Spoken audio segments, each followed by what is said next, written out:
Diane LeBow is a Bay Area Travel Writers President Emerita, an award-winning writer and photojournalist who has been to 95 countries. She has published stories with Salon.com, in VIA Magazine, for Copley News Service, in anthologies such as Traveler's Tales, France, A Love Story, women write about the French experience, Greece, A Love Story, women write about the Greek experience, Foreign Affairs, Erotic Travel Tales, B for Savvy Brides, and many national newspapers and magazines. She spent time with Afghan women, the Hopi, Amazon people, Mongolians, Corsicans, and Parisians. A pioneer of college women's studies programs, Diane has a Ph.D. in the history of consciousness and literature women's studies from the University of California, Santa Cruz, Berkeley. She began her teaching career in the Netherlands and was a college professor for many years in Paris, New York City, and California. Diane has done women's rights work in Afghanistan, and she helped write their Declaration of the Essential Rights of Afghan Women, sections of which were included in the new Afghan Constitution. We'll talk to her about that in a moment.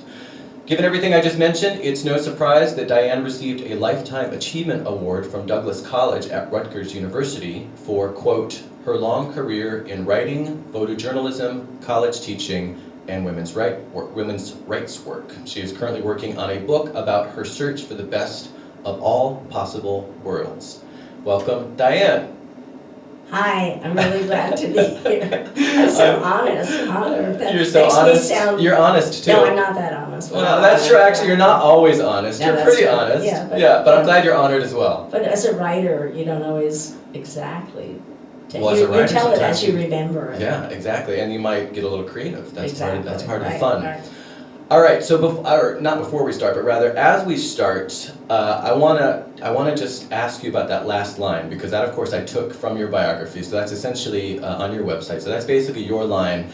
Her search for the best of all possible worlds. So what is that referring to?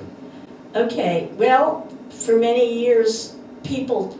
I've been writing my memoir travel stories for many, many years, and people have referred to me as Candide, from Molière, or Voltaire, or whatever. I don't know. Anyway, this character who goes to the worst war zones and says, "Wait, there's good here," and that's been my kind of thrust as I've traveled. Growing up in New Jersey in the 50s, when I was supposed to be a wife and mother and the woman behind the man, I didn't like that at all. So I took off and started going to outer realms, looking for what made people content, what made them able to survive. And I found even in like tiny villages in North Afghanistan, what people need, as long as they have family, community, they're not being bombed, they have some laughs, they make music, they dance, that could be the best of all possible worlds for them. Right. So I've sort of collected that image, or those images for me, as a quilt, really, from guidelines for my life. Okay. So let's take a step back to something you just mentioned, which was already going to be my next question. So you grew up in the 50s. And you just alluded to the expectations of women, but I want to read one, or actually maybe two quotes here from interviews that I've read from you. And well, actually, one was an interview that I read, and then one was an article you actually wrote.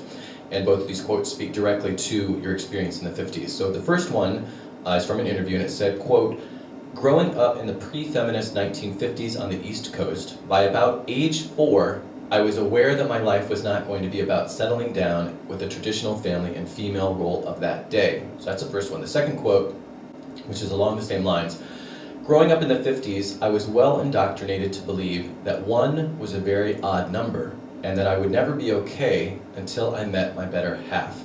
So tell me a little bit more about those things. How did you know at age 4 that you were already going to break the mold and that the established paradigm wasn't? I mean, that's pretty early. So how did you know, wait, something's wrong here, I want to live a different sort of life? Well, I mean, it's very, very easy. I was also what they used to call a tomboy. I loved horses and animals. Instead of playing with dolls, I played with animals. I brought snakes home as pets and stray cats and so on. Later on, I brought home stray men, but that's another. We'll get to that. I think that's the third section of this conversation. Yeah. But when people would say, like I remember my Aunt B saying, "Oh, you have those peaches and cream complexion." men will just run after you. Uh-huh. And one of my retorts was, I don't want to be a baby producing machine, Uh-huh. which I hope I don't insult mothers out there when I say that. But that's what the role was pushed on me. That's what I would be doing. Right, right. And your reaction wasn't against motherhood, that you have an issue with motherhood, Right, but the right. point is you didn't necessarily want that to be Right, specifically what right. your life was going to be about. Exactly. Yeah.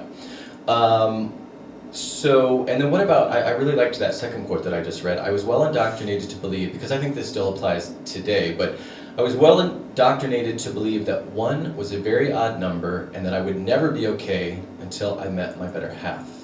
So tell me about that. Right. Well, the whole expression of better half, you know, which half is better is another question. Yeah.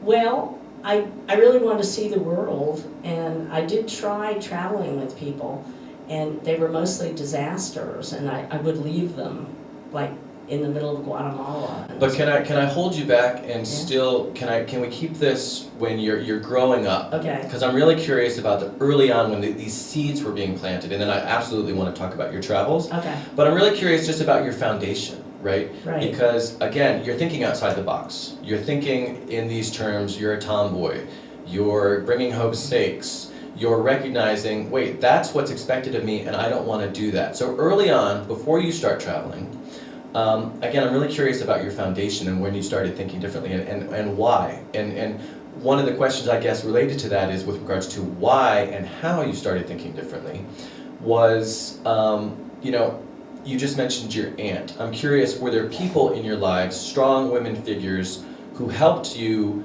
to think differently and helped you to see that you didn't have to follow established patterns, that you could kind of live a life that was really true to who you were and what you wanted? Were there people in your lives that were helping you with that, or did you just really just figure this all out on your own?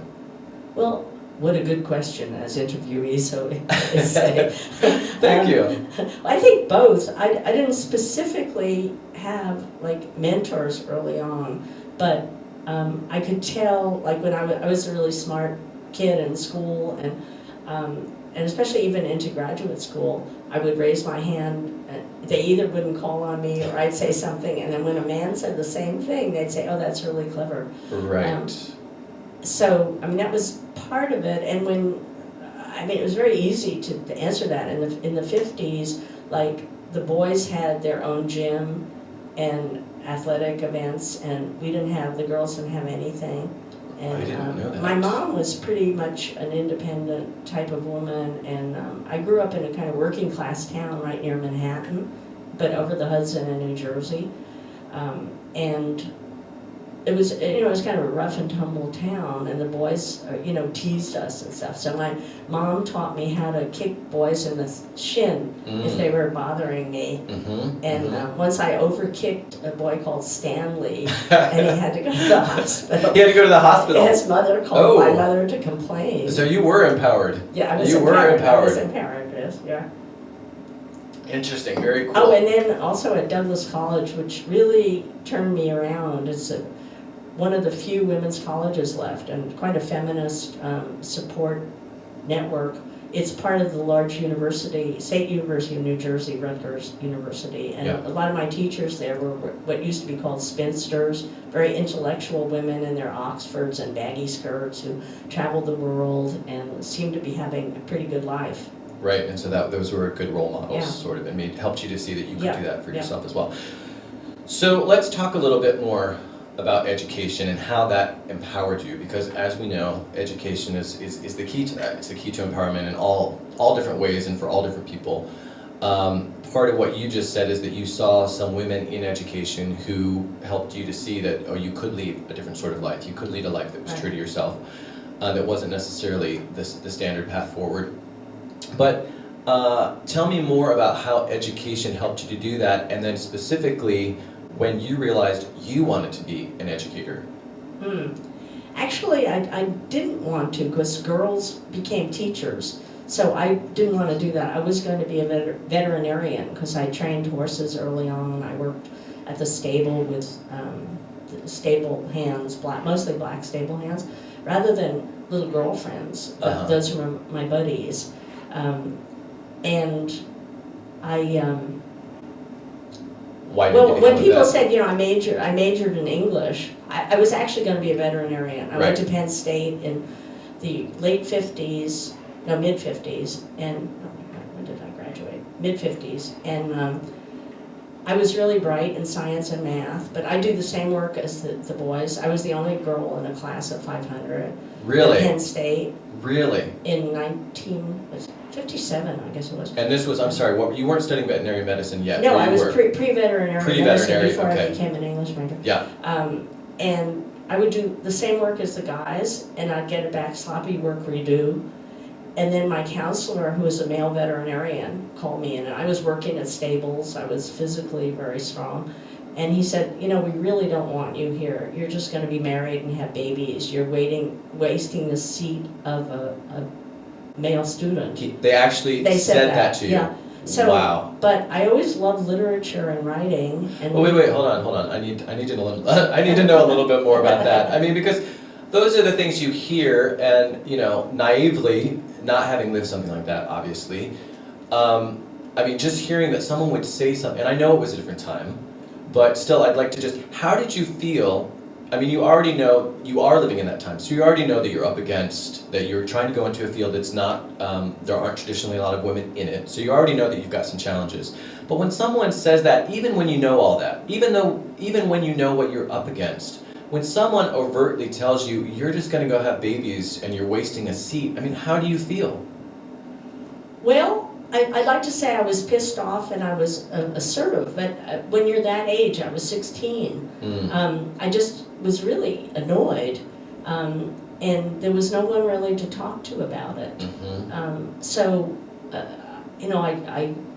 love my literature classes and my writing, and I kept working at stables and training horses, and there was no, if you're 16, you don't tell a 50-year-old male veterinarian advisor in power that you don't agree with him. So you realized that the door really was being shut? Yeah. That you didn't have, that really was no longer an option. And there was more even in high school when I took those aptitude tests, mine came in that I should be an attorney.